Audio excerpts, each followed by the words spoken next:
আসসালামু আলাইকুম। 214 টার্গেট, যেটা বাংলাদেশ কিন্তু প্রথমে ব্যাট করে দিল। ধান খেতে এর চেয়ে ভালো পারফরমেন্স আপনি আশা করতে পারবেন না। খুবই ক্রাইসিসের মধ্যে আছি, খুব সমস্যার মধ্যে আছি, যার জন্য আপনাদেরকে আমি ভিডিও দিতে পারছি না। আগে রেগুলার প্রতিদিন একটা দুইটা ভিডিও আপলোড করছিলাম, হয়তোবা আর 2 থেকে 3টা দিন আমার একটু প্রেশানি, তারপরে আল্লাহর রহমতে আবার ফিরে আসবো। প্রতিদিন কন্টিনিউ ভিডিও পাবেন। অনেকে কমেন্ট করছেন আমাকে, প্লিজ জাস্ট মানুষের জীবনে আসলে খারাপ সময় ভালো সময় আসে, সো খারাপ সময়টা পার করছি, হয়তোবা আর 2-4 দিন, তারপরে কন্টিনিউ হতে পারবো আপনাদের সাথে। সর্বপ্রথম ওয়েস্ট ইন্ডিজ এবং বাংলাদেশের আজকের খেলা।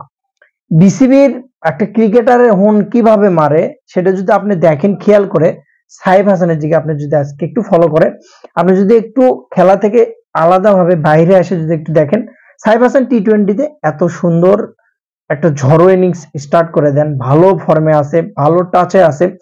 রংপুর থেকে শুরু করে যে গায়নাতে যে খেলাটা হলো, যেখানে রংপুরের হয়ে সে খেলছে, সেখান থেকে যে একটানা ফর্মে এবং বিপিএল এ যে পরিমাণ ফর্মে, তার পরবর্তীতে আফগানিস্তানের যে পরিমাণ ফর্মে, এরকম একটা প্লেয়ারকে আপনি কোনোভাবেই কোনো দেশের ক্রিকেট বোর্ডে চাইবে না যে কোনো একটা পাট খেতে ধান খেতে নিয়ে যায় হুন মারার লাগে, কখনোই চাইবে না। অর্থাৎ আমার বিসিবি এটা পারে, আমাদের বিসিবি যেটা পাট খেতে না গেলেও ধান খেতে, কিন্তু মিরপুরে ধান খেতে নিয়ে যায় কিন্তু সাইফের হুন্ডা ঠিকই মারা দিচ্ছে। আপনি যদি একটু খেয়াল করে দেখেন, সাইফ কিন্তু গেল 2 দিনে তার যে স্বাবলম্বী খেলাটা, জানেন আপনি সাইফের একটা দুর্বলতা আছে, সেটা হচ্ছে সিঙ্গেল টানতে পারে না। সিঙ্গেল নিতে তার অনেক কষ্ট, আগে থেকেই দুর্বলতাটা আছে। যদিও সেটা কাটায়া বর্তমানে ভালো টাচে আছে। ছক্কা মারতে সে বেশি ভালোবাসে, বাউন্ডারি মারতে সে ভালোবাসে, বাউন্ডারি থেকেই বেশি রান করে। তো এইরকম মিরপুরে যদি আপনি সাইফের মতো ব্যাটসম্যানকে, একজন প্রতিভা, যেটা টি-20তে বর্তমানে সবচেয়ে ভালো পারফরমেন্স ছন্দে আছে, যে না থাকলে আফগানিস্তানের সাথে যা তা অবস্থা হতো বাংলাদেশের, সেই ম্যানটাকে আপনি ওয়ানডেতে ঢুকালেন, ঠিক আছে ওয়ানডেতে আপনি ঢুকাচ্ছেন, কিন্তু বুদ্ধি বিবেচনা যেটাতে আপনি ধান খেতে না ঢোকালেও পারতেন। তার ক্যারিয়ার নিয়ে কিন্তু প্রশ্ন। ঠিক এইভাবে সাব্বির রহমান থেকে শুরু করে, ঠিক এইভাবে কিন্তু নাসির হোসেন থেকে শুরু করে অনেক অনেক অনেক প্রতিভা কিন্তু বাংলাদেশ থেকে হারায় গেছে, শুধুমাত্র বিসিবি হুন মারানের ফুট যেটি আছে, বলত আগা আছে যেটি, এদের কারণে। আপনি চিন্তা করে দেখেন, সাইফের মতো প্লেয়ারকে আপনি ওয়ানডেতে দরকার নাই, আপনি নিবেন কিসের জন্য? অন্য আদার্স তো প্লেয়ার আছে। আমি বলছি না তাকে তার পারফরমেন্স খারাপ সেজন্য তাকে নেবেন, আমি সেটা বলছি। আমার কথা, যেরকম ধান খেতে তাকে আপনি খেলেন না, তাকে আপনি চট্টগ্রামের মাঠে খেলান, আপনি বগুড়ার মাঠে খেলান, তাকে আপনি রাজশাহীর মাঠে খেলান, যেখানে পিচটা টার্ন করবে না, পিচটার ওরকম ভালো ব্যবহার করবে, যেখানে রান আসবে, ব্যাটিং পিচটাতে আপনি খেলান, তাহলে বাংলাদেশের ক্রিকেটের জীবনে উন্নতি সম্ভব না। স্পেশালি ধন্যবাদ তালি দেওয়া উচিত 214 রান করার পিছনে দুর্দান্ত একটা ক্যামিও, তিনটা ছক্কা, যেটা একটা 91 মিটার, 88 মিটার এবং দুর্দান্ত লেভেলের ক্যামিও, কিন্তু 14/39 রানের একটি ইনিংস দিয়েছে রিশাদ হোসেন। রিশাদের কথা নতুন করে বলার কিছু নেই, গেল মাস্টার 6টা উইকেট, আজকে যে ঝড়টা দিল, একটা সময় মনে হচ্ছিল যে কদু আজাদ অর্থাৎ ওরফে মিরাজের যে খেলা দেখে আমার মনে হচ্ছিল এক সময় 40 বলে 5-7 রান, টেস্টের চেয়ে 34 স্ট্রাইক রেট ছিল তার, সেখান থেকে কোনো মতে কষ্ট করে 58 বলে 32, যদিও ধরে খেলছে এক সাইডে ধরে 50 ওভার খেলার প্ল্যান নিয়েছিল বাংলাদেশ, যে 50 ওভার প্রতিদিন তারা খেলতে পারে না, শেষ করতে পারে না, সেখান থেকে 50 ওভার খেলার একটা প্ল্যান, শখ, যেটা খেলা থেকে বুঝতে পারলাম সেই শখ টাকায় নিয়েছিল।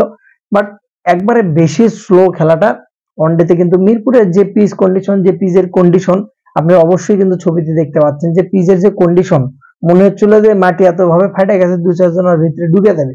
তো এরকম পিচ বানানোর পিছনে যেটুকু রহস্য আমি তথ্য পাইছি, যে আগে গামিনী যে কাজটা করতো চুরি করে, সেটা হচ্ছে যে এই পিচের উপর হালকা সবুজ ঘাস লাগাই দিত, হালকা সবুজ ঘাস থাকতো, যার জন্য কালো পিচটা দেখা যেত না, পিচটা আগে থেকে কালোই ছিল। যেটা কিন্তু আছে বর্তমানে এই ঘাসটা উঠাই দিয়ে ঢাকছে, যখন ঢাকনাটা উদান করার পরে দেখা গেছে যে না, আসলে জিনিসটা কালো, এবং সবার কিন্তু নজরে পড়ছে। এই কালো জিনিসটা ফর্সা করতে হলে অনেক চেষ্টা করতেছে, এবং এই সিরিজ পরে কাজ করবে। আউটফিল্ডের সাইডে কিন্তু কাজ করছে, যে নতুন কিউরেটর আমাদের আসে, সে কিন্তু আউটফিল্ডের দুর্দান্ত কাজ করছে, এবং আগে থেকে মিরপুরের আউটফিল্ড ভালো ছিল, এবং পিজে কিন্তু হাত দেওয়ার সময় পায় না, সেটা সরল স্বীকার দিতে বলেছে। তাকে এখনই দোষ দেওয়া যাবে না, তাকে আরো টাইম বা সময় দিতে হবে।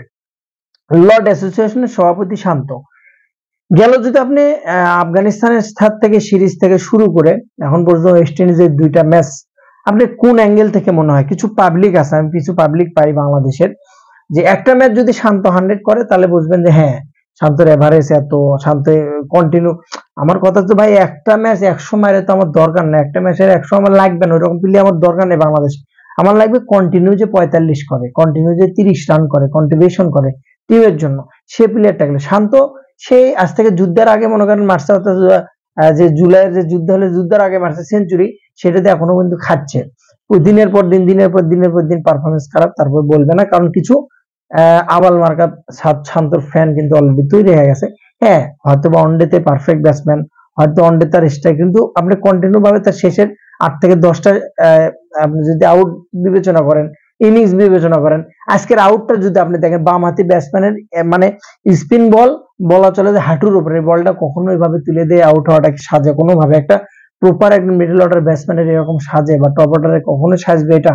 যেটা মানে দলের প্রতি কোনো মানে নিজের জন্য খেলছেন না, না টিমের জন্য খেলছে, সম্পূর্ণ কিন্তু এখন বর্তমানে বোঝা। এই টার্গেটটা দেখা যাক ওয়েস্ট ইন্ডিজ চেস করতে পারে কিনা। আগের ম্যাচটা হচ্ছে কম টার্গেট দিয়েছিল, তারপরে কিন্তু চেস করতে পারেনি। তো আশা করছি আজকে বাংলাদেশ হয়তো বা এই রানে আটকায় দিতে পারে। তবে ওয়েস্ট ইন্ডিজের যে টিম ঠিকঠাক ভাবে যদি খেলতে পারে, কন্টিনিউশনের অভাব আছে তাদের, এবং পারফরমেন্সের দিক থেকে খুবই পিছিয়ে আছে ওয়েস্ট ইন্ডিজ। আশা করছি বাংলাদেশ আজকে জিতবে, এবং রিভিউ বাবা মিরাজ যদি ঠিকঠাক ভাবে রিভিউ ঠিকঠাক ভাবে নেয়, হয়তো বা ভালো কিছু আসতে পারে, কারণ লোক কিন্তু সবসময় সে তুলেই থাকে।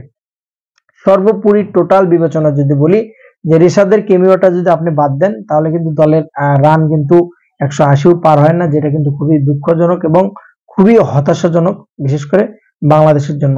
এরকম কুত্তা মার্কা পিচ যেন বাংলাদেশে আর কখনো না বানানো হয়, এটা একটা রিকোয়েস্ট ভাই আমার।